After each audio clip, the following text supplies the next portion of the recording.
Good evening and welcome to the June 20th meeting of the City of Vista Planning Commission. Would you all please rise and join us in the Pledge of Allegiance led by Commissioner Grimm. Ready? Begin. I pledge allegiance to the flag of the United States of America and to the republic for which it stands, one nation, under God, indivisible, with liberty and justice for all.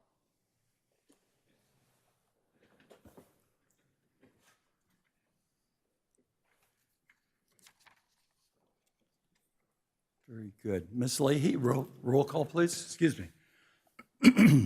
Chair Rossler? Here. Vice Chair Grimm? Here. Commissioner DeJesus? Here. Commissioner Hastings? Here. Commissioner Looney? Here. Commissioner Savage? Here. All right, Commissioners, you have been provided a copy of the minutes from our June 6th meeting. If there are no changes, can we hear a motion to approve?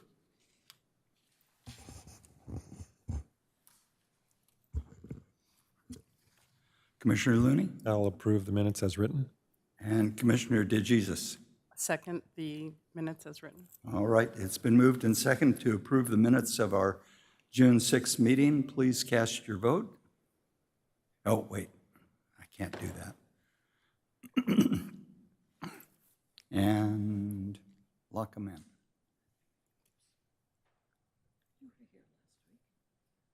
No. Mm-mm. I was here for the pictures, but.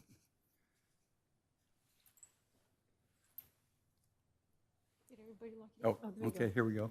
And the motion passes on a 4-0-2 vote.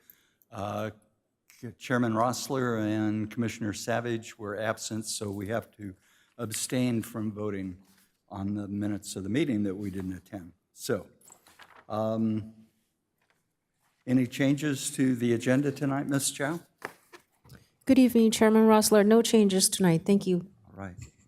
Ladies and gentlemen, the next item on the agenda is oral communications. This is a time that the Planning Commission sets aside for members of the public to address the Commission on items that are not on our agenda. I have no speaker slips. Anyone wishing to address the Commission under oral communications? If not, we will move ahead to our first item, which is an early design review. Excuse me. This is not a public hearing, but we will take public testimony. Basically, this is a chance for a developer to bring his project to the city, have the Planning Commission review it. It has not been distributed and reviewed by staff or the rest of the agencies. So this is, as we say, an early design review. And Rafi, I believe the staff report's yours. Thank you. Good evening, Chairman Rossler, Commissioners, staff, and members of the public. It is my pleasure to present tonight the application for an early design review for Fe Lofts, permit number P230159.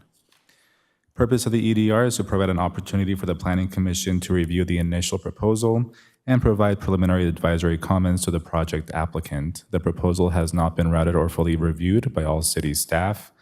It is reviewed only in terms of basic zoning compliance. Applicant will answer specific questions about the project design and the thought process behind the initial proposal. No more formal vote or action is required or necessary for an EDR item. Project scope. Application is a preliminary proposal to develop a multifamily residential project consisting of 23 residential units, inclusive of 2 very low-income residential units on a 0.52 acres site located at 1001 North Santa Fe Avenue.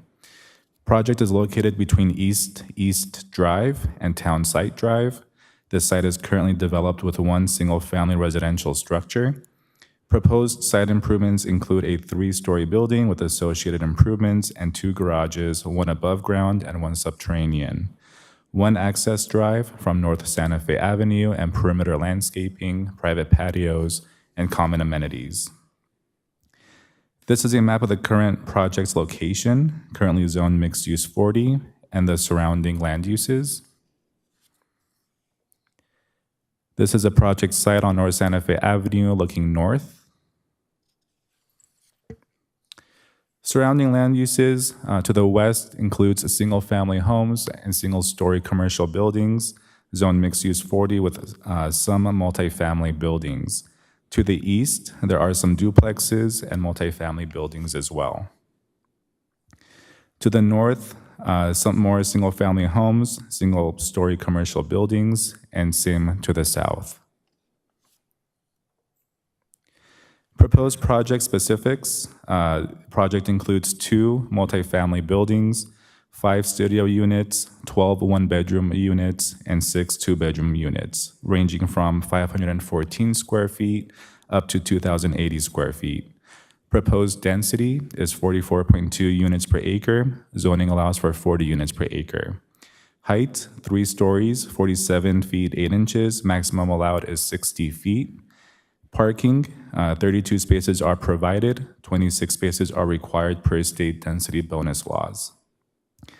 Open space, 3,220 square feet is required. Applicants providing 3,285 square feet, and that'll be inclusive of private balconies, residential terraces, outdoor playground, and landscaping. This project is submitted per state density bonus law 65915. This is a proposed site plan, which includes the subterranean parking, driveways, landscaping, and open space areas. Common open space, there will be a terrace on the third floor with approximately 730 square feet of space. It would also include a barbecue area and seating area for the residences. Open space on the ground floor will include outdoor playground and a dog run. Open space will also include the private balconies and residential terrace. Architecture, the architectural style is coastal modern architecture with a mixture of organic materials consisting of stone, horizontal concrete siding, stucco, and wood accents. This elevation will include mostly exposed architectural concrete, silver gray colored stucco, and horizontal aspen color siding. The front elevation will include corrugated metal, which will wrap around to this elevation as well. The south elevation would be similar to the north elevation in color and materials. The recessed areas provide numerous windows and doors with balconies that provide views of North Santa Fe Avenue and the surrounding area. Furthermore, there will be a bridge with metal railings spanning both buildings on the 2 residential floors. There would be a great deal of facade articulation on all 4 sides of the building. Undulating walls and pop-outs would create shadow lines and interest along North Santa Fe Avenue. The front elevation will face the public street, North Santa Fe Avenue, and will be mostly concrete along the ground floor and stucco for the residential balconies. Furthermore, this elevation will include corrugated metal siding with a decorative natural wood siding and metal trellis to provide a space for vine growth along the public-facing elevation. Balconies will include metal railing for the residential units and glass panels for the outdoor terrace. The east rear elevation will be mostly stucco with horizontal wood siding. Balconies will have metal railing as well. This is a north elevation consisting of mostly residential balconies and the view of a second-level garage. The facade on this elevation will mostly be of concrete and stucco with horizontal wood siding. The balconies would have metal railing as well with bronze aluminum doors and windows. Roof would be flat with architecturally raised parapets to provide some visual relief along this elevation. Proposed materials will include, as I said, horizontal wood siding, corrugated metal, vertical siding, concrete walls, and bronze aluminum doors and windows. Floor plan for the street level will have entry lobby, trash enclosure, mechanical room, elevator, residential storage lockers, below-grade parking garage. And the floor plan for the garage level will be mostly garage and the entryway with a staircase and elevator. This ground floor area will also include the dog run and the outdoor playground at the rear of the property. Floor plan for floor 1 residential units, as I noted, will be ranging between 514 square feet to 2,080 square feet. Residential balconies will range in size between 70 to 120 square feet. Floor plan for floor 2 will also include the outdoor terrace, about 730 square feet in size, which will include seating areas, an outdoor kitchen, and barbecue areas. Landscaping, 10% is required. Applicant is providing 13.5%, approximately 3,035 square feet of landscaping. Project would include lush landscaping with a variety of trees and shrubs, including a variety of palm trees, desert willow trees, and Brisbane box trees. Staff requests that the Planning Commission provide comments to the applicant related to the proposed design of the project. No formal vote is needed at this time.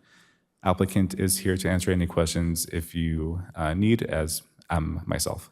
Okay, the applicant doesn't have a presentation? No presentation from the applicant. Okay. All right, then we'll move ahead for questions for staff or the applicant.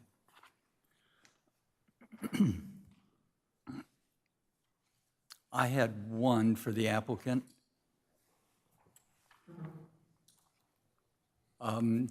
Access to your parking garage is a bit different. Have you run this past the fire department and EDCO?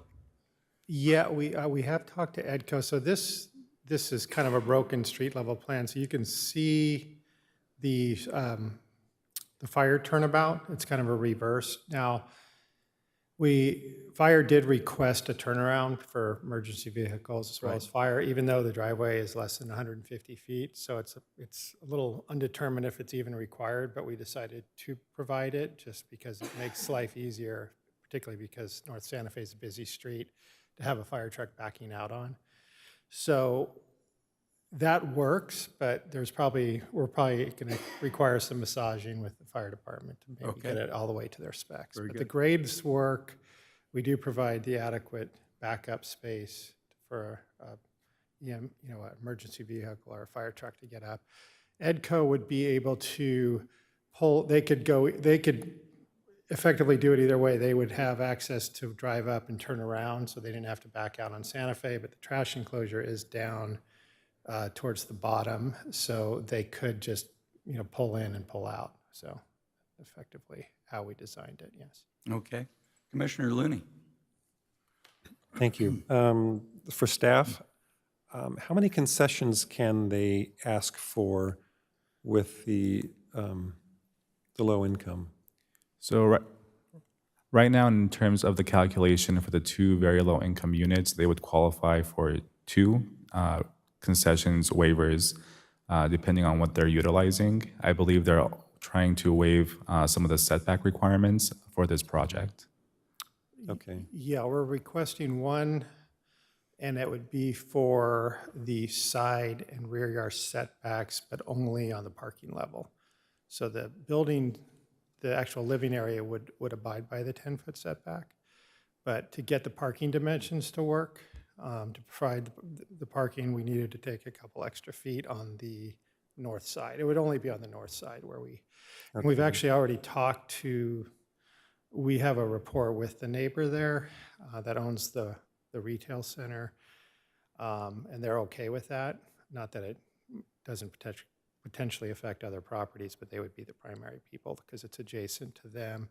And they're also allowing us to grade onto their property to transition grades and make it kind of the project match well with their grade. Because there's a pretty big embankment that comes off of our property into their parking lot on the north side. So they've kind of given us a opening to do whatever we in the city thinks is going to look best for both properties along that side. A couple of things that you might research is typically on a fire truck, hammerhead or turnaround, they allow 5% maximum slope.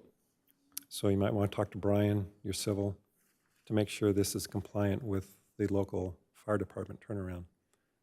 Correct, because that first part of it would be more like on a 15% slope. Mm-hmm. And then you got your transitions of your driveway. When you're at 15%, there needs to be a transition slope of usually about 6 to 8% before you come to that 5%. So Which I think we're okay with down on the street. It would just be that kind of small sliver, but Again, that would be, they wouldn't be backing into that area, but it could still be a potential concern if they had to stop a portion of that area. So we do have the room to manipulate the grade. Some, we might have to steepen it up a little bit in the midsection and allow to flatten it up more on the top. Yeah, but have your civil look at that. And one of the other things that affects your parking structure is you've called out for ADA van accessible spaces that are not dimensioned that meet code for ADA van parking. So look at your dimension layouts on some Yeah, of those. we don't have, I think it should be the 9 and the 8, Well, but I'll have to double check. But 9 feet doesn't qualify for a van. With it 9 with the 8, 17 total, or is it? So, well, I'll let you do the research. Okay, yeah, okay, But gotcha. those are some of the things that I think you need to be mindful of, as well as some of the hallways and doorways. Those don't meet. I know this is just design review, but there are some design issues that if they aren't caught early, you're going to run into a lot of difficulty getting things approved. And so these are just things that I see and that I deal with every day. Right. And I don't want to see you go down that wrong path. I don't know if there's an architect on staff that's familiar with the ADA requirements. But Yeah, we do. That's- So we'll circle back and look at the hallway dimensions and some of the door dimensions, and maybe the hallways within some of the designated ADA units and such. One of the other questions, if I may, is you have on your finish schedule architectural concrete with steel trowel finish. This appears to be a poured-in-place concrete on your basement level. So could you explain what? Yeah, so what we've done in the past is it is a poured in place concrete, subterranean or partially subterranean, depending on where we are. And then the concrete company has like a stucco concrete finish that they come in and kind of finish over it at the end to give it kind of that marbleized look. And then if it gets all beat up during the year of construction, it's a more clean finished look, as opposed to just like a board form concrete that's just going to be left in effect right off the form. So it's really a Santa Barbara finish on top of Yeah, the it's kind of poured-in-place concrete. it's more like a stucco concrete that goes over the concrete, but it looks like concrete. Okay. Okay. That's all. Thank you. Okay. Commissioner DeZiges?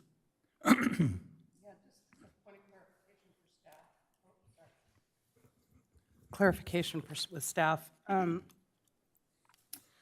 The proposed density of 44.2 dwelling units per acre, and this is actually a 40 dwelling units per acre, and the density bonus may be used there, but then I understand we're using a density bonus for the setbacks. So how many density bonuses are employed and how many are allowed? It's just one density bonus application. They're utilizing the 2 density bonus units per the calculation that was on their site plan. I'll have to pull it up. But altogether, there's a state calculation as far as how many units they can achieve with the minimum density of the allowable zoning requirement. And based off that calculation, they would be able to achieve the higher density that they're looking for with waivers because they're providing the very low income units. I get that, but I thought that you get a certain number. The calculation is, I could be unclear on it. So when you have a state density bonus project, they're by definition going to be able to exceed the maximum dwelling unit density that would be normally capped. So that's where you're seeing the over 40 dwelling units per acre. And on top of that, then they are entitled to 2 incentives or concessions. 2. Right. Okay, that's fine. Just wanted clarification because I thought setbacks was they were allowed 1, but they're allowed 2. Yeah, per the calculation that I had come up with, but we can definitely double check that again. Just curious at how that works. And looking at the design review, I love the mix of materials that you have on the project. Myself, with respect to Commissioner Looney's comments about the specifics, looking at it, I love the single slope part on the top. I think that looks great. And I love all of the materials and how it's drawn so far, but the specifics I'll leave to you to review.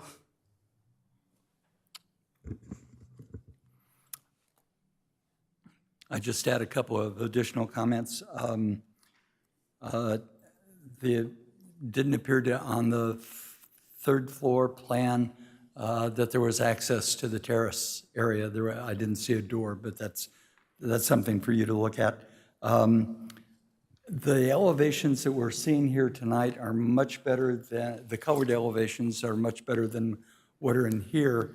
I thought that your front elevation on North Santa Fe, it was too dark, but it seems to be a lot lighter here. So we're going to want to see a good representation of the colors when you bring that in. I was going to suggest to you that you use the lighter color of the stucco that's on the very back where the single car garage is. And thank you for providing cross sections for us in the packet. Like to see the buildings put on that, on those cross sections, and then the relationship to the single family homes in the back, if we could do that. And then I think that was it. Okay, thank you very much. Okay, thank you. All right, commissioners, we've had our questions. We got a chance now to comment on the different aspects of the project. Any comments on the site design and parking and traffic layout?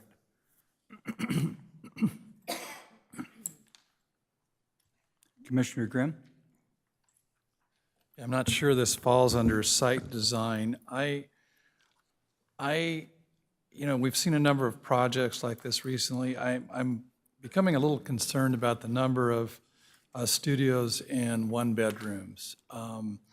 We seem to be getting a high level of those, and I would really hope to see some units that we have more two and maybe even three-bedroom units. And again, that's just my comment, but I think, what about 2/3 or more, 3/4 of this are either studio or single bedroom. So anyway, that's my comment on the site.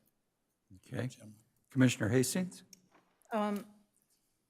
On the east elevation, there's the one section that seems to be completely blank, and I was having a hard time relating that to the floor plans. So, you see, it's the northeast corner, right? Mm-hmm. And it has no relief, what are the functions that are behind that? That's the second stairwell. So we wouldn't be able to put windows in there. The fire rate is a fire-rated stairwell. I think in the upper right, I think our intention was, because we didn't put landscape on the two-dimension elevations, but the idea would be we would have some mature trees growing up along that. It's possible we could also do some things like we did in the front, where we like inlaid a different material with maybe a vine growth or something like that to break up the wall mass. That's not presented, but that's something we could take, make note of. And because on the front, we have the same situation, because it's also a rated stairwell, but With this wood. most of it is. There's windows is obviously outside the stair, but you can see we have that inlay where we change materials and like have a trellis with vines. We could do something like that on the back. Yeah, I think that would help. Yeah, that's a good comment, yeah. Thank you. Commissioner Looney?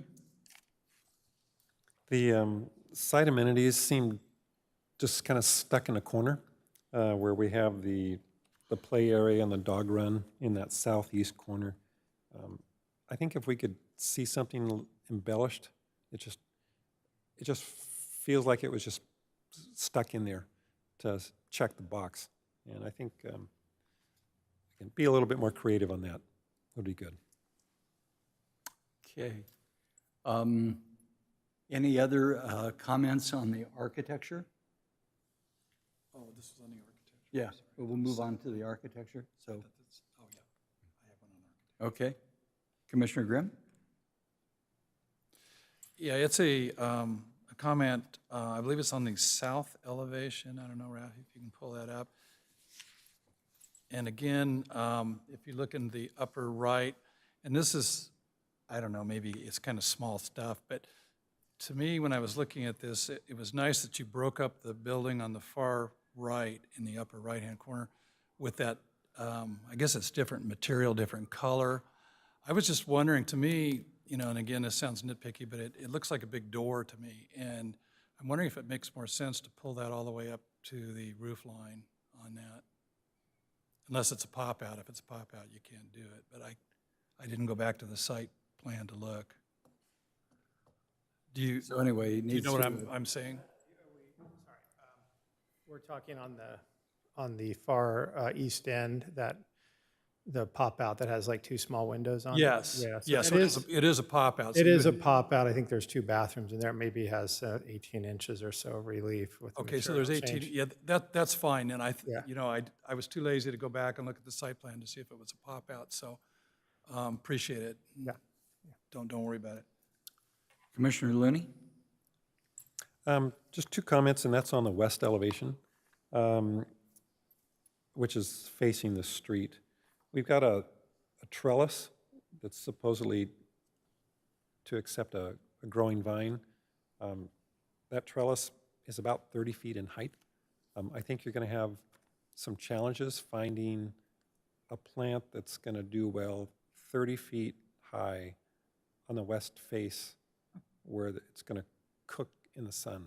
So you may want to turn that trellis into more of a architectural element, because I think you're going to maybe be able to get plants up maybe 8 to 10 feet, but I don't think you're going to get them to grow 35 feet. So Yeah, we could kind of do like a sculpture, that had some, abstract movement that a vine or plant could grow up part way, and then the rest of it would kind of be self-sustaining. If there wasn't a plant on it, it would still look like it had a purpose there. yeah, I don't think you're going to get a plant that's going to grow 30 feet in length. So, and then on the upper balcony where you have the barbecue area, are there any that you might consider maybe some umbrellas or some type of shade? Again, it's on the west side. It's going to cook in the summertime, so it's going to get quite. Yeah, we could potentially, certainly trellis it, because that wouldn't impact the fire pit or the barbecues. But just give that some consideration. Which it would probably create some good shadow lines and stuff as well, so. And that was all. Commissioner Grimm? Yeah, sorry, I forgot to complete what I had here. I do like the overall architecture and the coloring on it and how you put it together. I think one of the things that always concerns me a little bit, because I think it's been overused in Vista, is the corrugated metal. I don't know if you've decided what kind of a grade of corrugated metal you're going to use on that, and that would be a concern I would have, because it's been used so much in Vista now. You see it everywhere you go, and again, this is more of a personal comment, but I assume that you'd be using a high-quality gauge. Yeah, and we could bring some more specific material samples, but I think it'd be more, definitely a heavier gauge, higher quality type of, with that really kind of grounded up front, especially with that much height to it. It's going to need something pretty substantial. Okay. That's all I had. Very good. That concludes our comments. Any questions that you have of us? You understand the concerns that the commission has raised tonight? Yeah, I think that's all well taken, so we can kind of run with what we've got and get back in here hopefully in a few months. Okay, Keep good going. luck. Your next step is to submit your project and come back here for a public hearing. So, Yes. We will get to work. All right, thank you. thank you.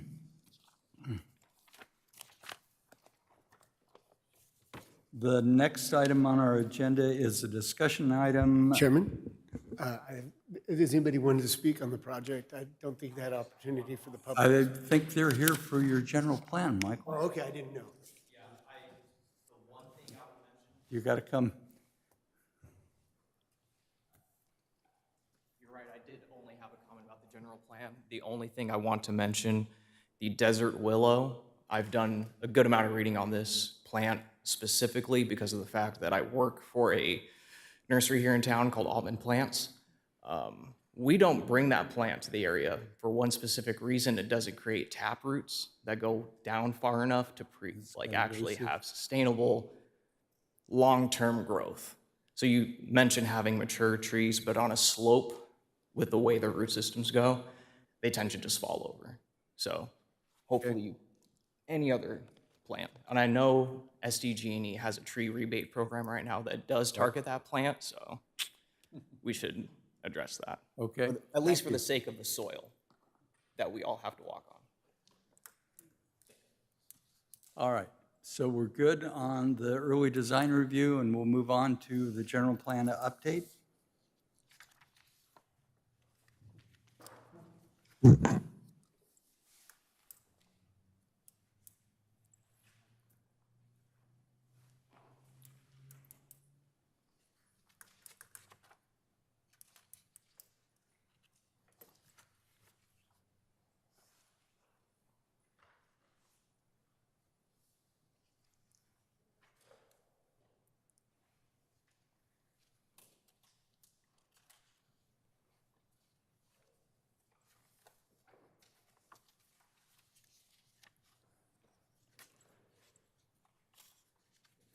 When you're ready. Perfect. Thank you, Chairman, members of the Planning Commission. As you're aware, the city is embarking on an update to the 2030 general plan. The city has retained Rick Engineering to orchestrate this general plan update. This presentation tonight will provide you an overview of that general plan update process. The agenda for tonight's meeting would include an introduction of the project team, a general plan update background recap, an overview of the existing conditions report, as well as a review of the community outreach program associated with the project. So the project team, Brooke Peterson, she is the principal in charge, the project manager for Rick Engineering. Hannah Assurance was originally the assistant project manager, but Hannah no longer works with Rick Engineering at this point. So Sabrina Sasarego will be taking over Hannah's responsibilities at this time. Carrie Fernandez works for DUDAC. She will be responsible for managing the program environmental impact report preparation. And Diego Velasco works for City Thinkers, and he's responsible for the urban design and outreach opportunities within the update. The core city staff would be John Conley, our city manager, myself, principal planner Michael Ressler, as well as Patsy Chow, our acting director of community development and the city planner. So what is the general plan? So the general plan is required by state law. The document's a means to link the community values, visions, as well as goals. The general plan is actually the blueprint for future development with the city of Vista, a comprehensive and long-term policy document that provides general framework for all zoning and land use decisions. And the document provides guidance, prioritizes, and organizes and directs patterns of land use throughout the city. In regards to the goal for this general plan update, the team is planning on building off the strong policy framework of our existing 2030 general plan. It has to balance the tension between the past and future with the evolution of the city in terms of its character. We need to reflect the diversity of Vista, creating access and opportunity for all Vistans, as well as incorporate recent state legislation and OPR guidance. In terms of a recap of what we've already completed at this point, The team has prepared an existing conditions report. We've created a project website, and that's vista2050.com. We've developed a pretty robust outreach program, as well as we've hosted our first round of community engagement.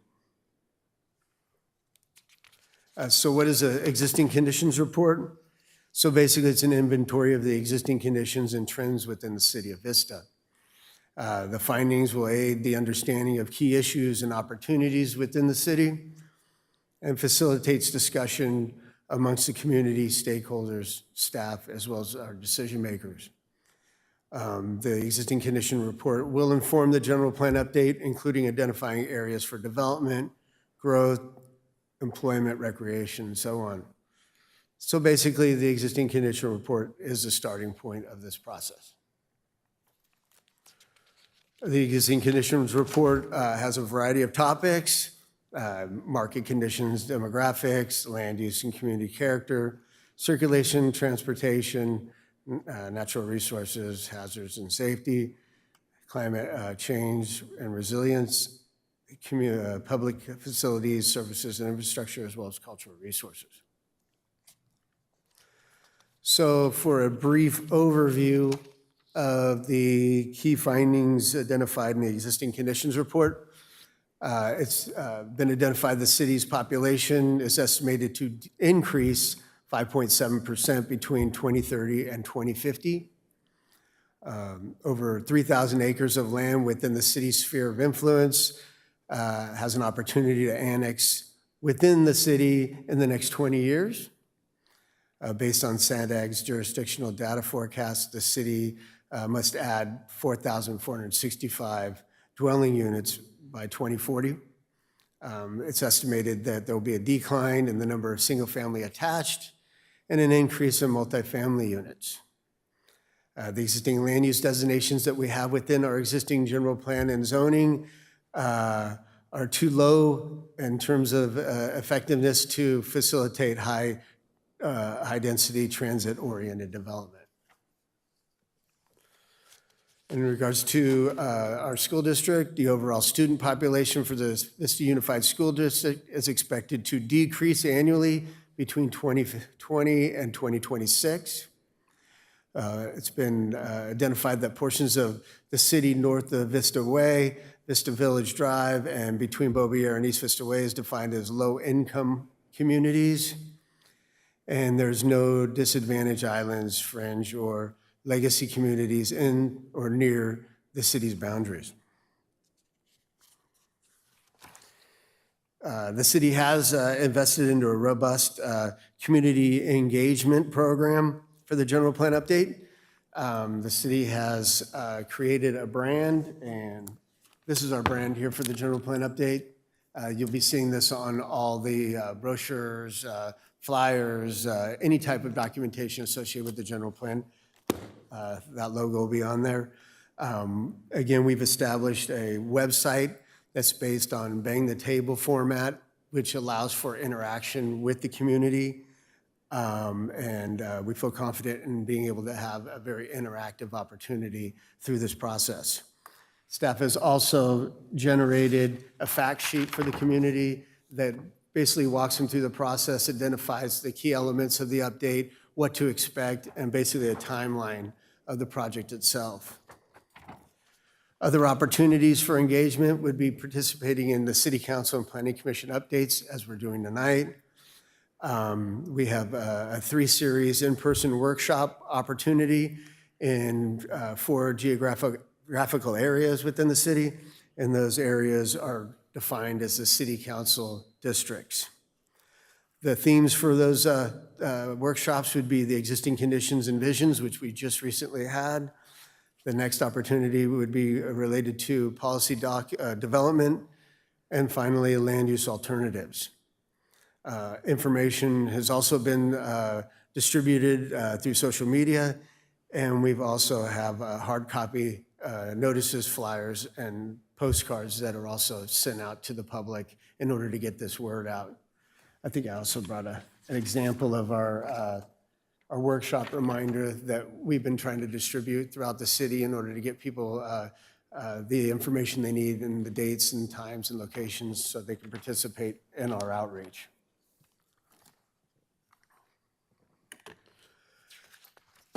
So in regards to the workshop series, again, there's 3 workshop series. Each series would include 4 identical workshops. One of those workshops would be entirely done in Spanish. The idea is to get that community feedback, which will inform the process and help facilitate the update. Other opportunities, again, is the website, and I provided on the slide here as well, and attending the city council updates. The first series of community workshops include a vision exercise. And so what is a vision? It basically defines the long-term goals and aspirations that represent the type of city that the community members want to see. It sets a defined direction for the future planning efforts within the document, serves as a guide for decision makers, city staff, as well as community members, and ultimately forms a foundation for development of the goals, policies, and land uses within the general plan. Within the exercise, the community have an opportunity to discuss their vision for the future of Vista. The community members used images provided to them, and they wrote down messages and words and so forth in order to create a visioning board to graphically show their vision for their Vista. The community members use those vision boards to collectively decide on a vision statement to represent their group. So the first community workshop was in District 1, and that was held at Linda Rhodes Community Center on March 21st. And that workshop was done strictly in Spanish. So thanks to Ms. Chow, as well as Diego, we had the opportunity to provide this information in Spanish, as well as had the opportunity to have that translated to any of the English community members that were there. I think I was the only one that had the translation, so everybody there was participating in Spanish, which was pretty refreshing to say, the least.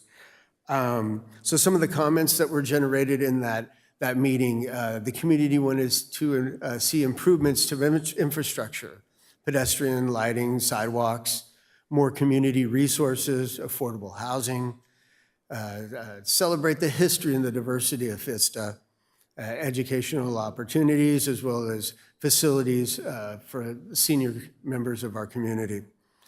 The vision statement, I'm not even going to try to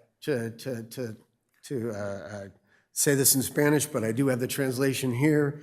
The first statement states that we want a cleaner, safer, and healthier and more inclusive Vista. And the second statement says we want a better lighting, more sidewalks, and a well-distributed parks. The second workshop was in District 2, and that was held at the Senior Center March 20th. Some of the comments again, more recreation facilities for children, transition between high-density and low-density areas, preserve rural character, make Vista a destination, celebrate the history of Vista, maintain the integrity of our current neighborhoods, improve walkability and safety, as well as fewer empty storefronts and prioritize filling in empty buildings. Two of the vision statements that were generated that night: a city that offers many different opportunities for different diverse people and everything connects in a meaningful way. And the second was a more inclusive Vista. So the third workshop was held at the Vista Innovation and Design Academy on March 22nd. Again, that was District 3. And a few of the comments that were generated that night were more programming for the youth, higher quality and diverse local restaurants, increase community events, activate space and decrease the amount of vacant buildings, lower density mixed use, improve walkability, bikeability, and safety, more parks, open space, and green space, and keep rural areas by not increasing density. Two statements there. Vista will have accessible, controlled, sensible growth in urban areas, but maintain rural nature, embracing our perfect climate, and a community where community character is maintained along with diversity, safety, and technology. And finally, the fourth workshop was held at Hyatt Place Vista on March 23rd, District 4. Some of the themes that were brought up that night were more community facilities, incorporate green space and new development, equitable park access, protect neighborhood feel, small town feel, celebrate rich history, improve walkability and access, address traffic concerns and safety. Vista Business Park supports local jobs and more affordable housing, senior and veteran housing. There's quite a few of these vision statements. I'll give you a couple of them. The ability to change, adapt, and make the right things happen with equitable access for all. Another one, Vista should come together as one neighborhood by embracing and connecting the diversity of all of our community. Excuse me. So through the entire first series of workshops, some of the key trends that we saw that were taken away from that outreach opportunity was more recreational opportunities, particularly for children, and incorporate more green space in urban areas, preserve rural character, maintain the integrity of the existing neighborhoods, activate space and prioritize filling in empty storefronts, improve bike and pedestrian safety and infrastructure, affordable housing, facilities for seniors, celebrate art, culture, and history, more events and event space. Community members love Moonlight Theater and Farmers Market, higher quality restaurants, less fast food, diversity, and higher density near transit and downtown. So what's our next step?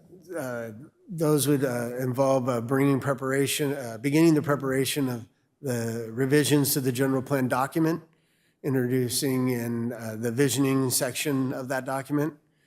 Continue to interact with the community through our website as well as our local events. We're planning on attending the farmers market, some of the hot rod shows, and some of the other events downtown in order to get our message out. Continue the goals and policies review. We'll have an update to our city council in August of this year. This planning commission update will follow that date, so expect that to be about a month or so after, and prepare for the next workshop series, which should be in the fall of this year. Here's a flow chart of the project.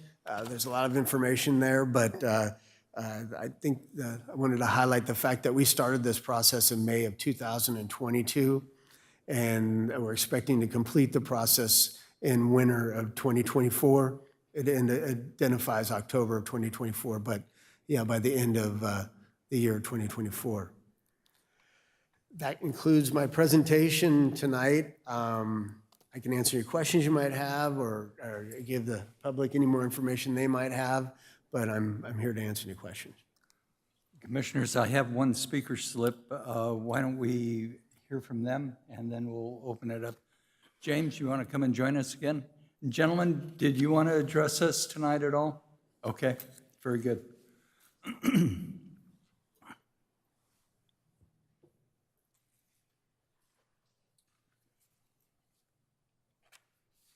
A lot of this is long, so if you all want, you can take your time and follow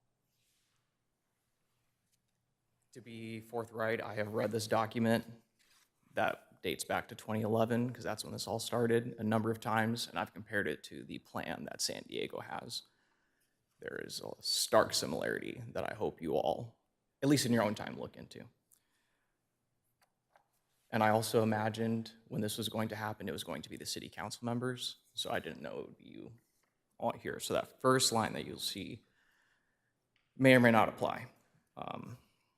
It's my understanding that none of you sat in those chairs in 2011, so please don't take these next questions as a personal attack, rather as a chance to explain the motives of your predecessors. In the General Plan 2030 document provided back in 2011, it is stated on the very first page that the content is provided by a group called ICF International. On their own website, they state, in 2011, we formalized our commitment by joining the United Nations Global Compact, the world's largest global corporate sustainability initiative. Can anybody on the board speak to how this group was selected to be the arbiter of what is just and best for the lands and peoples of Vista? Is there any way for the city of Vista to prove it is acting in the best interests of its citizenry and not the corporations providing the frameworks which this city will seem to abide by prior to and after 2030? That's just the first one. In the table of contents for the same document, it details how the ICLEI, the International Council for Local Environmental Initiatives, was consulted for further adjudication of land use and targeted capital investments for Vista. Can anyone on the board detail how this decision was made for the members of the public in layman's terms? It is worth noting that ICLEI, that's how you would abbreviate it, another conglomerate comprised of corporate representatives, also states on their own websites that their organization is contractually aligned and obligated to the goals of various subsets of the United Nations. Is it incorrect to state that our general plan for 2030 is a direct copy of plans created by the United Nations in 1992 with their creation of Agenda 21? If not, can there be a workshop or some future date where this is explained in full for the benefit of the public? In recognition of the fact that these organizations are comprised of high-ranking corporate officials representing various entities, is there a way the board today can promise that shareholder returns and profit margins will not take higher precedent than the projected well-being of the citizens of Vista? There's already a long documented history of companies like SDG&E using predatory practices to enact transfers of wealth from the people to the corporation's pockets. How can we be assured by the board that the same scenario will not take place over the course of implementing a plan that is apparently devised by multiple corporations hiding behind these international groups that are not elected by the citizens of this city nor the ones around us? And I mentioned those around us because, as I mentioned, and you can all compare even the logo that he showed you all, same graphic used for San Diego, same graphic used for San Francisco, same graphic used for San Bernardino. Compare it to the one in Illinois.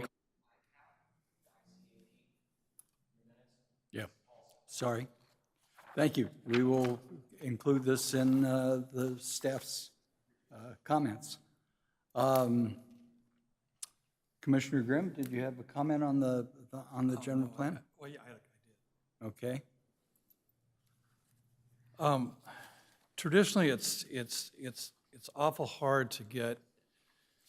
I guess what this gentleman's talking about too is your average citizen, whatever that means, to come to these workshop type meetings. A lot of times, at least it's been my experience, that the people that come are representative of organized groups in town, the Chamber of Commerce or whatever it might be. I was just kind of wondering how you felt, and the reach out for staff is very hard to bring. How do you bring a guy that gets home from work or a woman that gets home from work, has got 2 kids, and say, okay, you need to come out to a general plan workshop? So the fear was always, are the people that you really want to get to coming to these workshops? And I kind of wanted to get a feel for you, if you think your outreach was successful. Did people come out that you thought were, and again, I hate to say average, residents, but people that, have everyday concerns? I just kind of wanted your feel on how that worked in terms of who you got to the meeting. So I think the discussion that took place was very successful. I think the interaction that we received from the community and the engagement that we had provided us a lot of information. Would I have liked to see more people participate in the event? 100%. We estimate about 80 people in 4 nights showed up to our outreach. We're committed to try to get that message out even more than we did the last event. At the Strawberry Festival, we passed out some surveys based on some of the information that we received in the first outreach, just to try to get some information from the public, get a email address in order to be able to get that information out to them, get these invites out and get in front of people so they know there's opportunity out there to participate.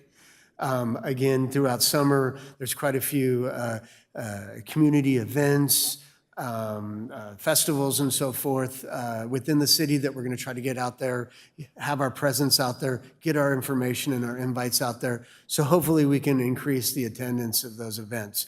However, the information that we gathered is definitely an asset to this project. And however, we'd like to see more people participate in order to make this a successful process. I know at the McClellan Center, we had a very good discussion at my table on the issues, and I thought it was interesting that there are some very common themes through the 4 districts that you found in the public hearing or the public process. I can't believe you allowed Mr. Rosser to be able to participate in it. I was That actually. was Mr. Rosser, it wasn't Chairman Rosser. I was actually at his table, and not once he identified himself as a planning commissioner. He was just a community member, so it really allowed the flow of communication, I guess you'd say. But yeah, it was a fun event. It was nice getting people out and listening to some of the history out there, some of the people that have had spent time here. A lot of stories that I wasn't aware of. I've only been employed here for about 8 years now, so it was nice to hear the history and understand the vantage point of these community members. So it was a fun event and really a great opportunity for me being a part of this project. Commissioner Looney? Thank you. I wanted to come back to what our speaker touched on. And the information that he's given on this handout is accurate, and it's true. And I recently had to take my exams to keep my license current. And what is in this page is watered down to what was in my exam.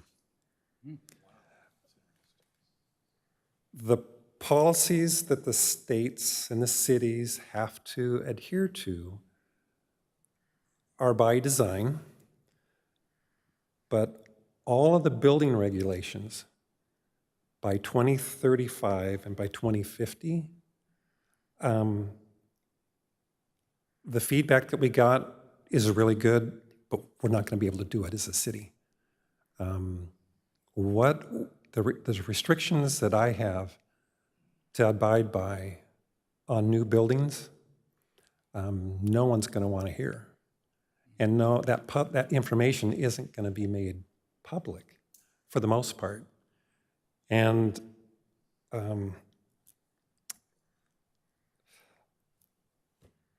handful of people, the wealthy people, are making decisions for the globe. So I'm stuck, and I'm really frustrated because we've got people in other levels are making decisions for the city of Vista, and our hands are tied because we can't do anything about it. So it's going to be a brave new world, but it's going to be a very different world. And the buildings are going to change significantly. The transportation modes are going to change significantly, whether we like it or not. So yeah, it's great to see that, yeah, we want less dense towns and less dense cities, and to preserve, the natural settings of Vista. We're going to be able to do that in very small segments. I mean, maybe half-acre parcels. But it's going to change. And so this is all good, it's all input, but one of the other things that the feedback showed me is that many of the citizens aren't informed of what we have to make decisions on, predicated by the state and federal government. So it's, I'll just leave it at that. Okay. Commissioner DeJesus.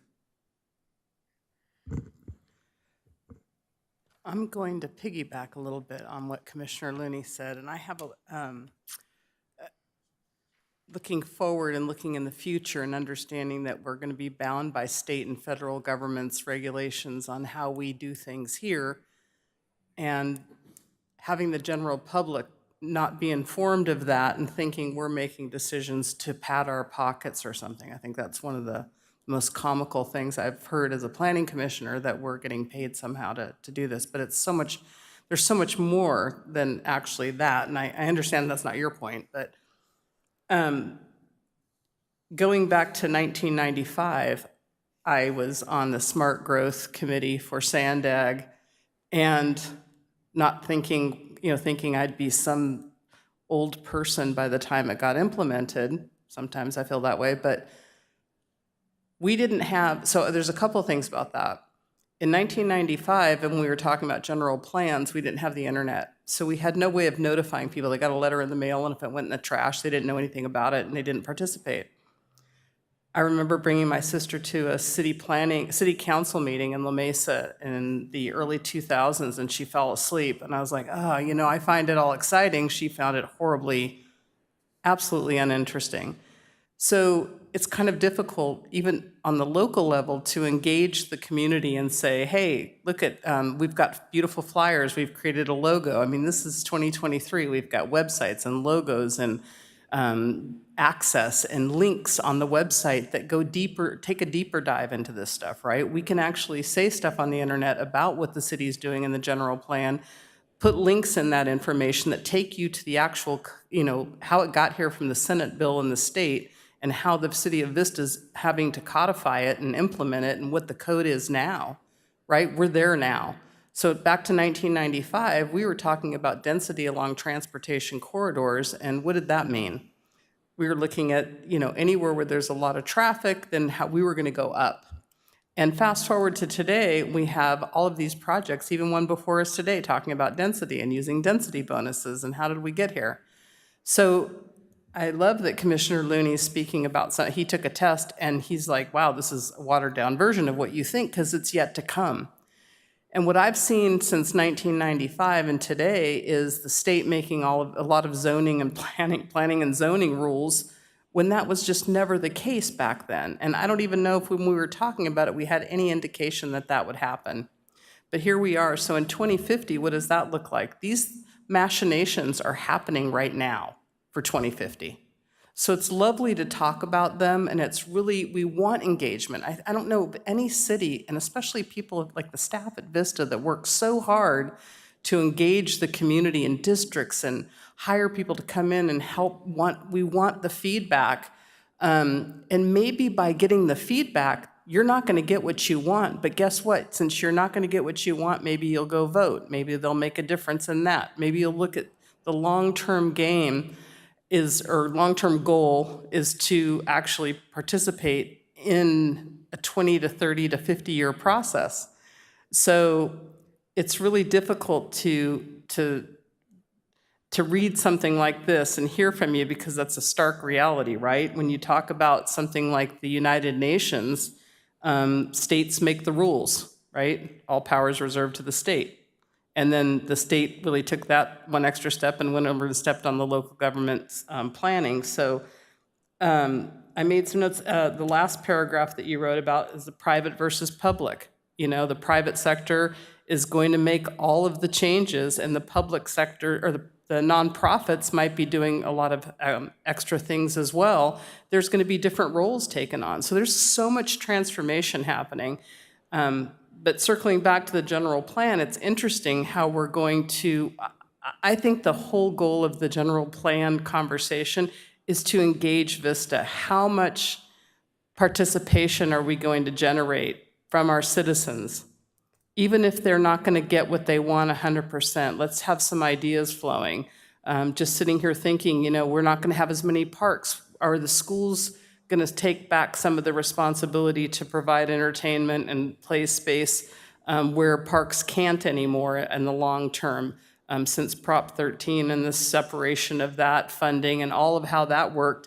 How do we circle back and start changing that? Are we going to have a general plan discussion on what does the reorganization look like? So I'll get off my soapbox, but I just think that there's so much, it's such a broad subject. But my hat goes off to staff. I think it's been I participated in District 4s. I enjoy all this stuff. So I really enjoyed the feedback, especially from one group that spoke about the industrial side of Vista that we don't talk about, the commercial side that's really cool with the breweries and what we can do over there in that density. So, yeah, here for the long game. Thank you. Commissioner Savage. Yeah, I just want to say that there's a lot in this document that I'm going to have to research and look into. I think one of the most important things at a lot of these meetings is just identifying to the public, what is possible and what's not possible, alongside the decisions that have been made higher up the chain. I think this is going to be really useful for me, for my personal research. I think that anytime we talk on this issue going forward, as we're actually making the plan, identifying what is still at the city level, what are we able to actually accomplish. There are going to be things that we can't, but I think letting the public know what those things are as well will help with guiding the discussion on what we want to do as a city, because there's going to be ways that we can mitigate some of those state requirements and whatever is being passed down from the UN. I think from a lot of those perspectives, they are trying to enact something, and whatever policies they're putting in place, whether they be well-intentioned or aiming society towards a direction or whatever it is, I think there's ways that we can retain the character of Vista more accurately and identify the ways that the state has imposed regulations, and seeing those as challenges to overcome with our general plan. So I think from today I'm going to try and research that and identify a lot of the hiccups that we might have going forward as a general plan and some of the goals that the workshops produced, and do what we can. So I really appreciate this, and I appreciate all your comments about the state. So going forward, I'll be a little bit more prepared. Very good. Charlie? Yeah, I was going to try to pull it off, but that's okay. I just was going to add on, Commissioner Looney did such a good job of explaining what's going on worldwide, and it's not only in the future, it's here right now. Talked to the city attorney at length that, what can we do about some of these projects, especially if they have density bonuses, stuff that come through, and we don't like the architecture, we don't like the access. And the answer has been, you can't do anything about it. You can make suggestions, but that's about it. So that's just ripping local control, away from us. So not a good thing. Commissioner Hastings. I just love Vista, I just have to say. And all this wonderful data in here about Vista is fabulous, and I like the outreach that's happened. I read the Vista headlines in my email, all those things. But beyond that, I think a couple of speakers have talked about this, but we do live in a larger world. The context of all of this has to always be taken into account. And we can't, I don't want to think of it as the baddies, those people in Sacramento. All they do is make it hard for us. I think part of the time they actually are trying to do good things, and sometimes they come out weird, and sometimes they come out well. So how we respond to the overall context, all the way up to the UN, although I'm going to do my research on that one, is really important. And I think that it can be important when we're looking at how do we maintain the rural character of Vista when we're supposed to increase density. What is that like a conundrum we just can't resolve? What do we do with that?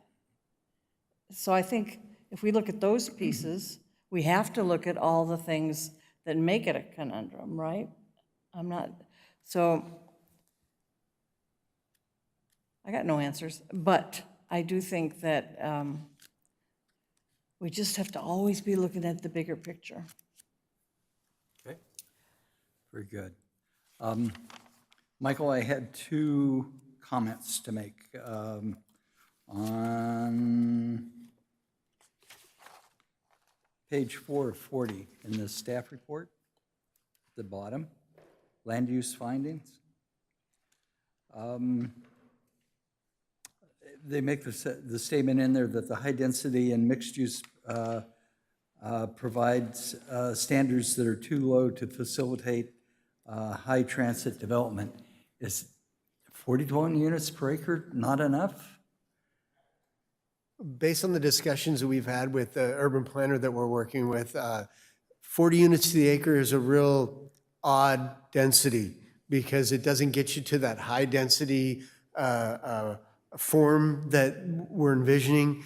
They're expecting, the density's probably, what we're seeing is probably 60 to 80 units to the acre. I'm not saying this is going that route. I'm just saying some of the newer transit-oriented projects, they're seeing at 60, 80, up to 100 units per acre. But the 40, they say, translates to a real awkward format in terms of the form that we're getting. So I think that's the kind of the reasoning behind what they've identified, is that if you truly want to create high-density projects, you're probably looking at going with a higher density in regards to... I remember John Connolly told us that when the Ryland was coming through, that they used the right-of-way for calculation of the density, and when you netted out the right-of-way, it was something like 80 dwelling units per acre. So You're correct. That's how it's going to happen. Okay.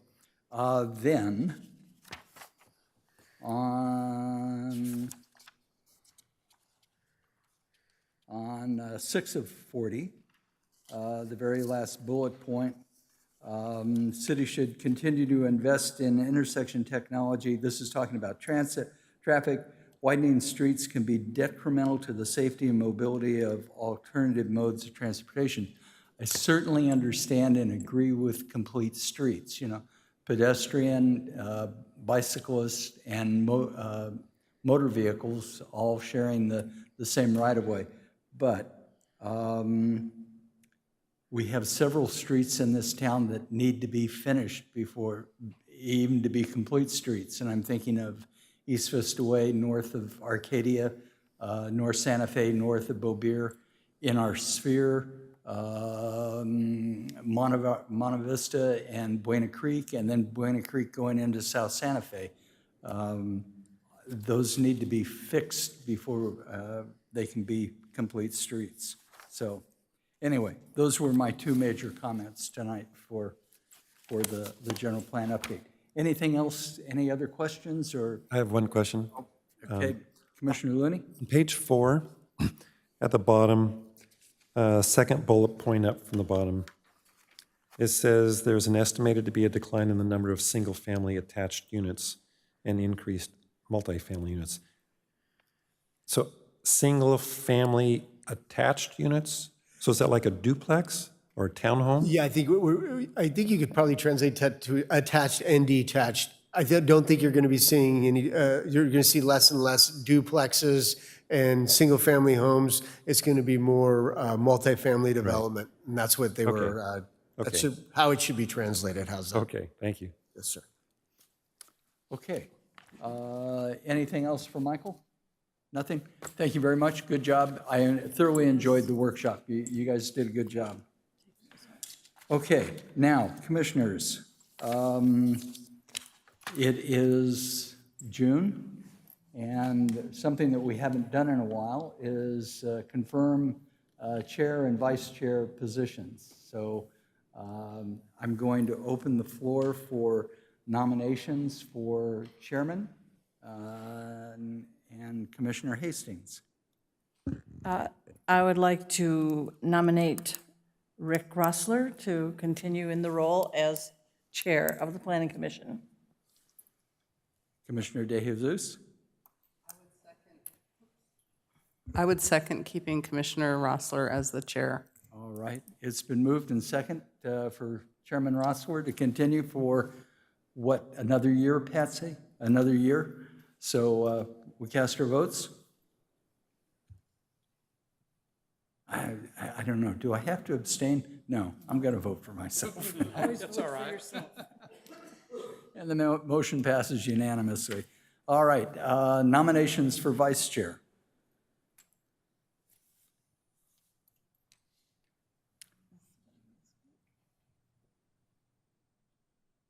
Commissioner Looney. I would make a motion that we keep Charles where he is.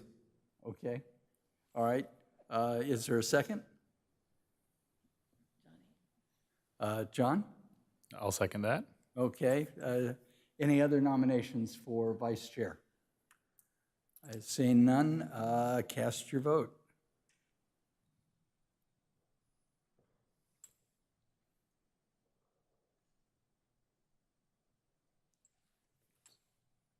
And it passes unanimously with Commissioner Grimm abstaining. So, very good. Well, thank you very much. I appreciate your confidence and probably the fact that nobody else wants to do the job.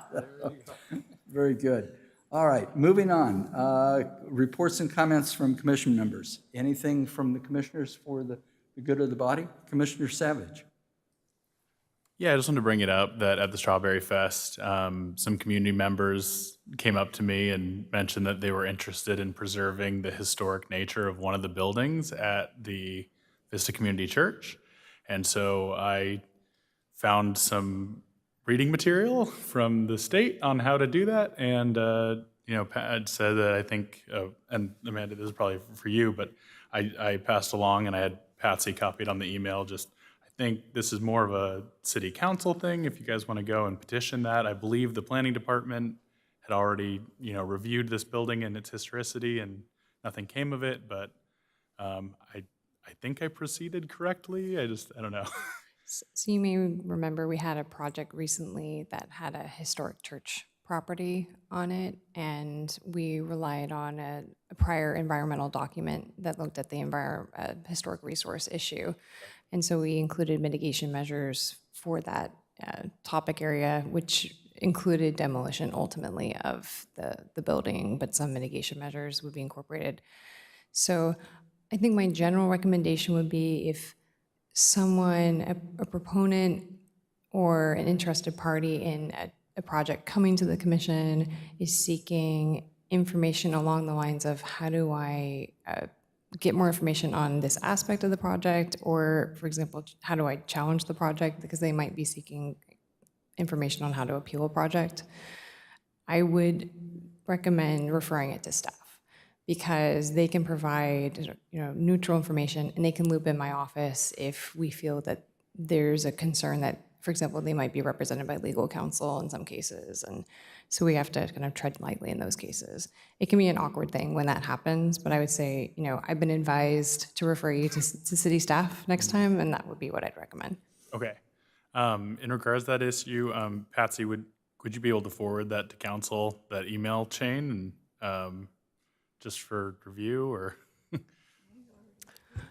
I think just to follow up on what Ms. Guy was informing you is the fact that the project was considered at Planning Commission, at City Council, so that issue has been addressed at this point. But I'll be happy to talk to the residents that brought up the concern to your attention if they wanted to reach out to myself, and I can certainly explain that better to them. Okay. Thank you. If I remember the environmental document, preservation and either relocation of the Women's Club building was in the document. It is an option. That's what I brought up right away. Yeah. I said, it's been considered. Yeah. Yeah. So, okay. Okay. Reports and comments from the city planner, Patsy? Sure, thank you, Chairman Rossler. So next Tuesday night, June 27th, the city council will consider the Matagual Melrose project that you've heard on May 16th. I believe that was the date, the planning commission. And so that is a project moving forward for their consideration that night. It's not looking like we're gonna, well, July 4th is a holiday, so we will not have a meeting, that's for certain. And we'll get a little break. So then July 18th, I believe, will be the next meeting. I don't have any particular items, and from the planning staff that I know, at this point, there might not be anything. So we might not have any meetings until August. Might give everybody a little break from all the back-to-back meetings that we've been having. And that's pretty much what I have. Continue to be busy and projects coming in, pre-apps, and all kinds of stuff going on. The council still take August off? July is dark for the city council, so there will be no meetings in July, and they'll be back in August, correct? Okay, very good. All right, anything else for the good of the order tonight? If not, we will stand adjourned until July 18th, or we hear from Patsy. Thank you very much.